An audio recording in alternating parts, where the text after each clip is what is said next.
Hey, welcome to the Daily Dose. My name is JD and I'm the campus pastor here at Vista. And I'm so glad we're spending a week talking about contentment. Because if you're like me, and I'm guessing you are, I'd like to have peace in my thoughts. I'd like to feel okay about who I am. I would like to have rest. I'd like to be content. And I think this is such an important thing for us that there's a wise king, an ancient king that had some words that I think will be key for you. And I'm going to get to that in a minute. But before we hear his words, let's take a look at what discontentment, at least how it looked in my life. It was 1984. I'm graduating from high school. I'd spent 4 years on the wrestling team. And I did pretty well. And there was one individual, I can still picture him. He was from Stillman Valley. And I could not beat this dude. I swear to you, he had a beard well before any young men should have a beard. He had the build of a college athlete in high school, and no matter how hard I tried, no matter how much I worked out, no matter what I did, I could not beat this kid. In my senior year, sure enough, it comes to a tournament, and I get pinned in the second round. Humiliating. I lay in bed that night, literally tossing and turning in bed, wrestling with my thoughts, sweating through the sheets, thinking about what did I do wrong and beating myself up for being a loser. This, I don't know how you define that. For me, this is what discontentment looks like. And perhaps you've never wrestled, but my hunch is you've wrestled with your thoughts. And there may be someone in your life like this dude who you just don't stack up to. When you look across the classroom or across the neighborhood or perhaps across the office and you compare yourself with them, you find yourself lacking.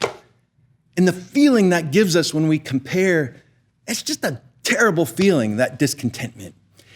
And this is why I need the words of a king. Ecclesiastes 4, King Solomon writes this. He says, I saw that all toil and all achievement spring from one person's envy of another. That's a pretty bold statement, and I think he might be using hyperbole a little bit to make a point by exaggerating that all achievement and toil spring from envy. But if you're honest, come on, there's some truth to this. I not only want to keep up with them, I want to be better than them. And sometimes I have these feelings because that's the only way I can feel content is if I'm winning. I'm not saying winning is wrong. I'm saying the toil and the striving to be best will always leave you coming up empty. And Solomon continues and he says, this striving, this toil, this envy, it's meaningless. It's chasing after the wind. You can't catch the wind. There's no way that you could compare yourself with others, come up lacking and feel content. It just doesn't work that way. It has no end. There's no satisfaction. It will only lead to discontentment. It leaves you and me tossing in bed at night and feeling like a loser. So what do? Do we just work harder? Well, Solomon said there's another approach you could try. And he said, fools, they fold their hands and they ruin themselves. In other words, I can't win, so I quit. I give up. I pull myself out of the game. I'm not a quitter, and I'm guessing you aren't either. This isn't the right answer, so his next words are so important because they change everything. Solomon writes this, better one hand with tranquility than two handfuls with toil and chasing after the wind. One handful with tranquility than two handfuls and chasing after the wind. I would ask you this, what did God give you? How did he make you? What did he equip you to do? What did he call you to do? If this is your one handful, can you be content with his plan? Or will you need to look around you and see who else has what? And I want what they have too. And he's simply saying, be content with what you've been given.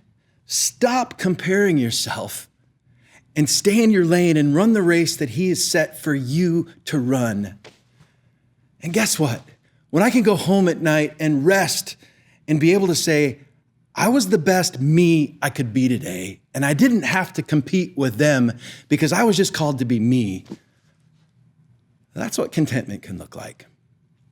Solomon will finish in simply writing these words, a heart at peace gives life to the body, but envy will rot the bones.